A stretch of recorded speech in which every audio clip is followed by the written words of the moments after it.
Hi all, just looking at this assessment task P5. It's the first of the copper bend tasks that we have to do at level 2. Level 1 it would have been slightly different, we'd be doing 2 of these. I urge you to look at my videos on how to pull a 90-degree bend and the offset. They're 2 separate actual videos, but for this task we need to combine them together. So just look at those, get an idea of the 90 and the offset.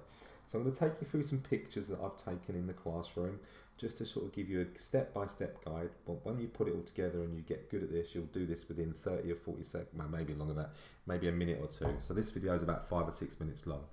So quickly looking back at the task, we've got to pull a 90-degree bend at 125 millimeters to the center line.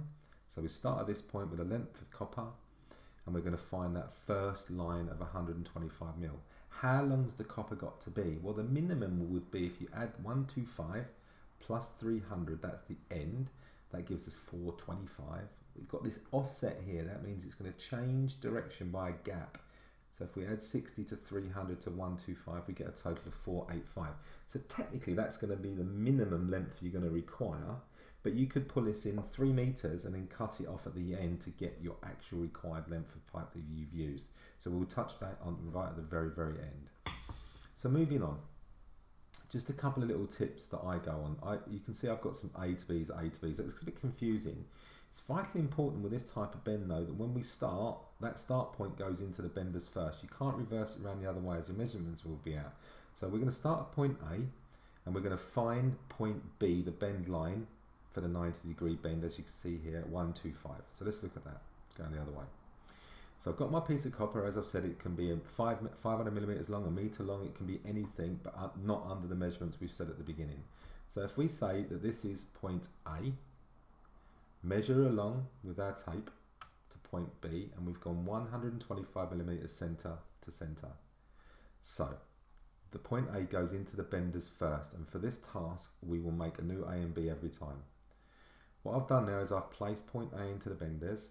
I've got a piece of scrap copper, doesn't matter how long, and I've made a new line down it. Can you see that?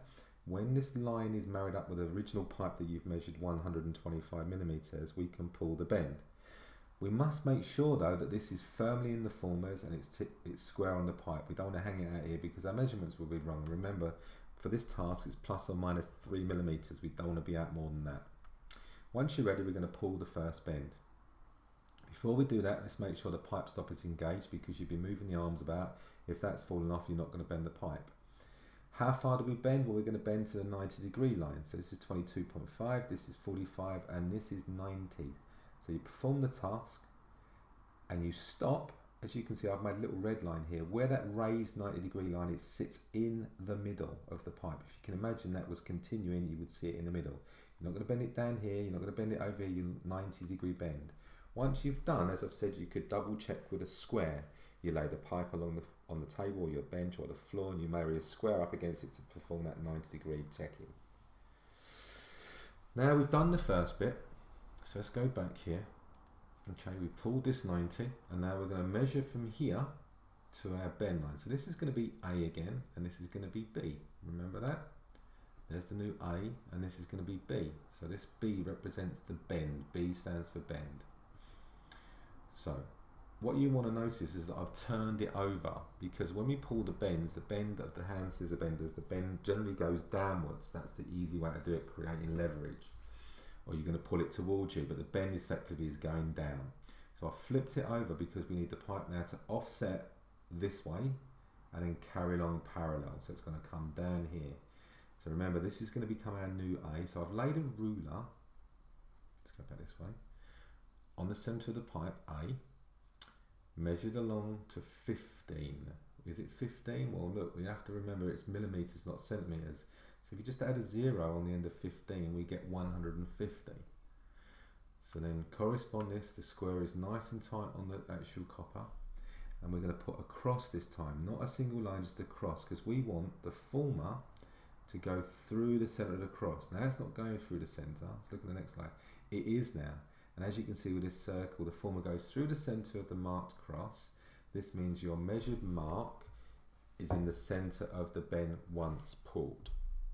Let's see if I can do the zoom. I don't know if it's going to zoom. Yeah. So we're looking for it to go right the way through the center. and then you can pull the second bend. Before you do that though, you must make sure that it's square. Now that handle is being squared to the desk, but the pipe, as you can see, is going off at an angle. What we're looking for is for it to be square. Very, very important before you do that pull. Okay, so you can see now we've got a square line between the two. Right, how far do you bend it? Well, as I've said at the beginning, we're looking for a gap of 60 mil, not an angle, a gap. This is 22.5, this is 45. I've pulled the bend and I've stopped. If you can imagine, that raised mark again is on the center of the pipe. Okay, so what I'm looking for, if you can correspond that, it goes to the center of the pipe. Okay, there's a cross denoting that we found the center of the bend. And now what we're looking to do, if we go right back to the beginning, we've pulled this bit, now we need to pull it back to parallel because this pipe's sticking right up in the air here. So I've just laid a ruler across the top, as you can see here, and I'm measuring the gap at this end to make sure it's 60 millimeters. Okay, so we're 60 mil here on the center line, and then go to the next slide, sorry. And I'm measuring at this end as well to make sure it's 60 millimeters because we want it to be square at both ends when we pull it, otherwise the copper will be out of alignment.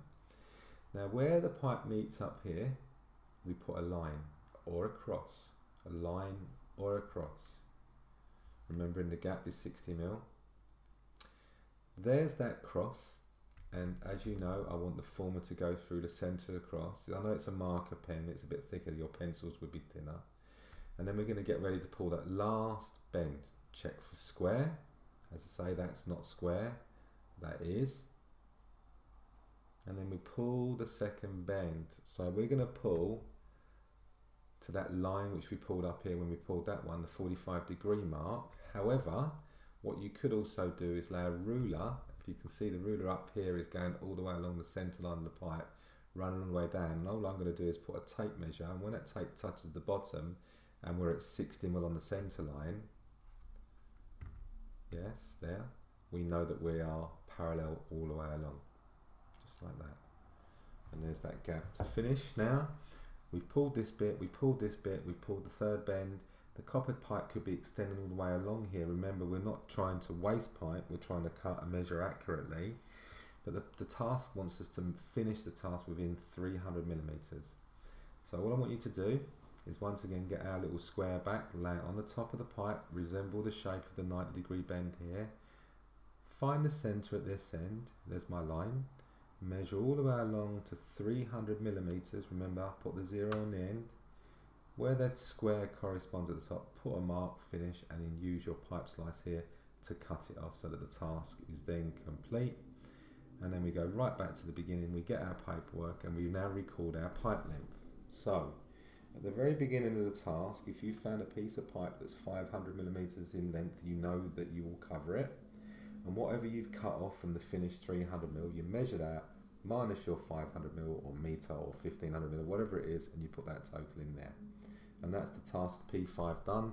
You sign your paperwork, the assessor will then sign his bit, and you move on to the next task. Okay, good luck. Please keep reviewing the 90-degree bend and the offset bends, and hopefully this will give you a better chance when you come into the workshop.